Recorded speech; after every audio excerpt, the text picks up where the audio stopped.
SIR বা special intensive revision নিয়ে যখন একেবারে রাজনীতি তুঙ্গে, তাই সেই বিতর্কের মধ্যেই বিহারে প্রকাশিত হলো সংশোধিত খসড়া তালিকা।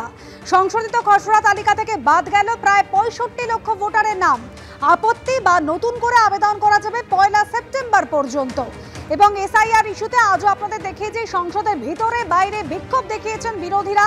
তার মধ্যেই সংশোধিত বিহারে প্রকাশিত হলো সংশোধিত খসড়া তালিকা। বিজেন্দ্র সিংহ আমাদের প্রতিনিধি রয়েছেন আমাদের সঙ্গে টেলিফোন লাইনে। বিজেন্দ্র, এখনো পর্যন্ত যা জানা যাচ্ছে প্রায় 65 লক্ষ ভোটারের নাম এই সংশোধনের পরে বাদ গিয়েছে। আজ দুপুর 3টের পর এই নতুন তালিকা প্রকাশিত হতে চলেছে ওয়েবসাইটে। হ্যাঁ অনুসুয়া, ইলেকশন কমিশন সূত্র থেকে এটাই জানানো হয়েছে কি যে ড্রাফট ইলেকটোরাল রোলের লিস্ট রয়েছে সেটা সব রাজনৈতিক দলের নেতাদেরকে দিয়ে দেওয়া হয়েছে। যারা যারা বিহারে অংশ নিচ্ছেন ইলেকশনে তাদেরকে দিয়ে দেওয়া হয়েছে। এইটার কপি প্রত্যেকটা জেলা শাসককে দেওয়া হয়েছে এবং 3টের সময় ওয়েবসাইটেও আপলোড করে দেওয়া হবে, যেখান থেকে সাধারণ ভোটার যারা বিহারে ভোটার রয়েছেন তারা সেই লিস্টে গিয়ে তাদের নাম সেখানে দেখতে পাবেন কি তার সেখানে লিস্টে তাদের নাম রয়েছে কি নেই। যদি থাকে সেক্ষেত্রে কোনো সমস্যা নেই, কিন্তু যদি কারো নাম সেখানে নেই, কেন 65 লক্ষ ভোটারের নাম বাদ গেছে, যেটা বাড়ি বাড়ি গিয়ে সার্ভে করেছিল ইলেকশন কমিশন। সেখানে বিএলওরা ছিলেন, বুথ লেভেল এজেন্টরা ছিলেন রাজনৈতিক দলগুলির, এবং সেটাতে 65 লক্ষ যখন ভোটার সেখানে পাওয়া যায়নি, অনেক মৃত হয়েছেন, অনেক অন্য জায়গায় শিফট করে গেছেন, অনেক ভোটার এরকম ছিলেন যাদের 2 জায়গায় নাম ছিল। এইসব নামগুলো বাদ গেছে 65 লক্ষ।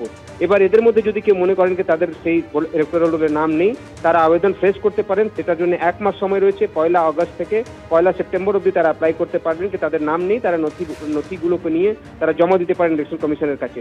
অন্যদিকে এই প্রশ্ন রয়েছে কি এরকম অনেক নাম যদি আসে যারা ভোটার নন এবং সেক্ষেত্রে কোনো রাজনৈতিক দলের আপত্তি থাকে, সে আপত্তিও তারা করতে পারে ইলেকশন কমিশনের কাছে এই নাম বাদ দিতে হবে, কেন কি এরা ভোটার নন, কিভাবে ভোটার হয়েছেন। দুটোই প্রক্রিয়া চলবে 1 মাসের জন্য 1 সেপ্টেম্বর অবধি, এবং তারপর ফাইনাল ইলেকটোরাল রোল রিলিজ করবে ইলেকশন কমিশন, যার বেসিসে মনে করা হচ্ছে কি নভেম্বর মাসে হয়তো বিহারের বিধানসভা ইলেকশন হবে। ধন্যবাদ বিজেন্দ্র। একেবারে বাদর অধিবেশনের শুরু থেকে আমরা দেখেছি যে বিরোধী সাংসদরা তারা কিন্তু বিক্ষোভ দেখিয়েছেন। এসআইআর ইস্যুতে আজও সংসদের ভিতরে এবং বাইরে বিক্ষোভ দেখালেন বিরোধী সাংসদরা। ইন্ডিয়া জোটের সাংসদরা তারা আজ বিক্ষোভে সামিল হয়েছেন। বিক্ষোভে সামিল হন প্রিয়াঙ্কা গান্ধী, তৃণমূল সাংসদ দোলা সেন এবং সাগরিকা ঘোষ। সংসদের উভয় কক্ষের অধিবেশন আজ বিরোধী বিক্ষোভে ব্যাহত হয়। বেশ কিছুক্ষণ মুলতবি করে দেওয়া হয়েছে সংসদের 2 কক্ষের অধিবেশন।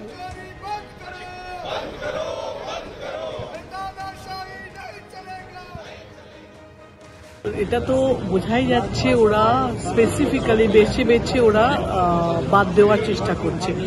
ইভেন ওরা আগেও তো দেখানো গেছে যে আমরা যখন আমরা ইলেকশন কমিশনের কাছে গেছি যে একই নাম্বারে আমাদের কলকাতারও ভোটার, গুজরাটেরও ভোটার, এরকম তো অনেক লিস্ট দেওয়া হয়েছে। এরকম তো নয় যে হাওয়ায় কথা বলা হচ্ছে।